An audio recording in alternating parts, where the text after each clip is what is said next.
बेटा, तुम अपनी ये चाय की दुकान कब से चला रही हो?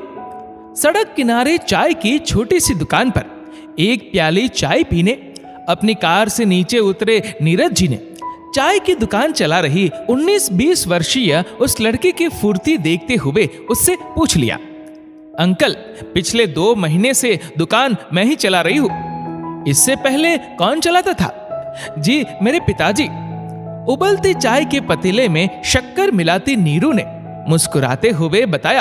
तो नीरज जी ने अगला सवाल पूछ लिया, अब वो कहाँ है? कहीं बाहर गए हैं? नहीं अंकल, पिताजी को लकवा मार गया है, वह बिस्तर से उठ नहीं सकते, इसलिए मैंने दुकान संभाल ली है। ओ, ये तो बहुत बुरा हुआ। नीरू की स्थिति देखते हुए नीरज जी को दया आ गई, लेकिन ये बताते हुए नीरू के चेहरे की मुस्कान तनिक भी कम नहीं हुई।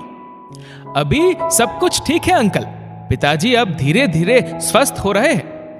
उसकी मजबूरी देख नीरज जी का मन अचानक दुखी होया। उन्होंने कुछ सोचते हुए उससे जानना चाहा, बेटा, तुम्हारा कोई भाई नहीं है? है ना अंकल, मुझसे बड़े मेरे 2 भाई हैं, लेकिन वो है कहाँ? वो दोनों अलग अलग शहर में 2 अलग अलग कंपनियों में नौकरी कर रहे हैं। एक ने इंजीनियरिंग की है और दूसरा MBA है। फिर तुम ये चाय की दुकान क्यों चलाती हो? अंकल, मेरे पिताजी ने अपनी इसी चाय की दुकान की कमाई से ही मेरे दोनों भाइयों की पढ़ाई का खर्च उठाया है। कांच की प्याली को चाय से भरती नीरू बताने लगी तो नीरज जी की जिज्ञासा अचानक अपने चरम पर पहुंच गई। वो दोनों घर पर रुपए नहीं भेजते हैं ना, लेकिन वो जितने रुपए भेजते हैं वह तो पिताजी की दवाई में ही खर्च हो जाते हैं। भूखे पेट दवाई भी तो काम नहीं करती ना अंकल, इसलिए पेट भरने के लिए किसी ना किसी को दुकान तो चलानी ही पड़ेगी। और घर में मेरे अलावा और कोई है नहीं। माँ घर पर रहकर दिन भर पिताजी की सेवा में लगी रहती है, इसलिए मैं दुकान खोलने चली आती हूँ। नीरू ने चाय की प्याली नीरज जी की ओर बढ़ाते हुए पूरी बात सहजता से बता दी। चाय की प्याली हाथ में थामते हुए नीरज जी के चेहरे पर हल्की मुस्कान आई। बेटा, तुम्हारे दोनों बड़े भाई अपनी नौकरी से ठीक ठाक कमा लेते होंगे और दोनों मिलकर अपनी कमाई से घर तो संभाल ही सकते हैं। वो दोनों अपना अपना घर संभाल रहे हैं अंकल। दोनों की शादी हो चुकी है क्या? जी अंकल। तुम पढ़ाई करती हो? अंकल, मैं अभी BA फाइनल ईयर में हूँ। बेटा, मैं तुम्हारे पिताजी से मिलना चाहता हूँ। क्यों अंकल? मुझे उनसे कुछ बात करनी है, तुम मुझे अपने घर का पता दे दो। अंकल, आप मेरे पिताजी को कहीं ये तो नहीं बताने वाले कि अब उनकी चाय की दुकान मैं चलाती हूँ? क्या ये बात उन्हें मालूम नहीं है? नहीं अंकल, उन्हें तो लगता है कि मैं हर रोज सुबह सुबह कॉलेज के लिए निकल जाती हूँ, लेकिन माँ जानती है कि मैं यहाँ चली आती हूँ। नीरू की बात सुनकर नीरज जी के आश्चर्य का ठिकाना न रहा, लेकिन नीरू ने अपनी बात पूरी की। कमाई ज्यादा नहीं होती अंकल, इसलिए स्टाफ नहीं रख सकती।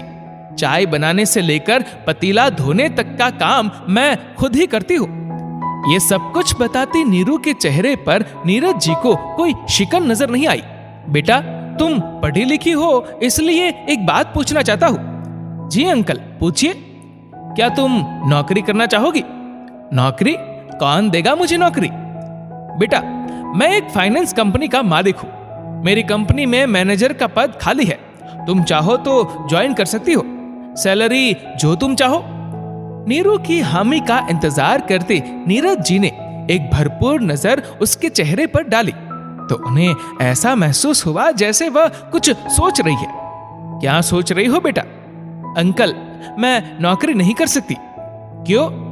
अंकल, नौकरी मुझे कंपनी की शर्तों पर करनी पड़ेगी, लेकिन मैं अपनी चाय की दुकान चलाते हुए बिना किसी शर्त के अपने माँ बाप की सेवा करती हूँ। उनके हर सुख दुख को करीब से देख सकती हूँ, इसलिए मैं नौकरी नहीं कर सकती।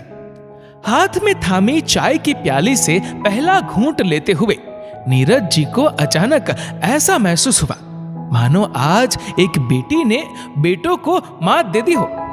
जहां माता पिता की कमाई से पढ़ लिख कर नौकरी पाते ही बेटे बिना एक पल गवाए माता पिता से दूर जाने को तुरंत तैयार हो जाते हैं, वहीं एक बेटी माँ बाप के दुख को समझते हुए, लाख कठिनाइयां झेलते हुए भी उनके करीब रहना चाहती है। दोस्तों, इस वीडियो को लेकर आपकी क्या राय है, नीचे कमेंट करके जरूर बताएगा।